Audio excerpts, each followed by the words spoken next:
నాకు ఎప్పటి నుంచి ఒక డౌట్ ఉందా, సోషల్ మీడియా ఇన్ఫ్లుయెన్సర్స్ అని చెప్పేసి ఎవరైతే ఉన్నారో, మరి ముఖ్యంగా మన తెలుగు గురించి మాట్లాడుకుందాం.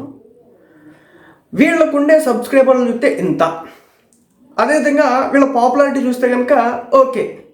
కానీ వీళ్ళకి కోట్ల రూపాయలు వాల్యూ చేసే కార్లు వస్తున్నాయి, కోట్ల రూపాయలు విలువైన ఇళ్ళు వస్తున్నాయి, అదేవిధంగా లగ్జరియస్కి సంబంధించిన ట్రిప్లు వేస్తున్నారు. ఓ పక్క దుబాయ్ వెళ్తారు, ఇంకో పక్క మాల్దీవులు వెళ్తారు, ఇంకో పక్క యూకే, యూఎస్, జపాన్, మలేషియా, యాడికంటే ఆడికి వెళ్తున్నారు. అసలు వీళ్ళకి ఈ సోషల్ మీడియా మొన్నటిదాకా వీళ్ళు ఏం చేస్తున్నారంటే ఏం లేదు. అసలు వీళ్ళకి ఒక షో చేస్తే అంత వస్తాయి, లేదంటే ఒక వీడియో పెడితే అంత వస్తాయి.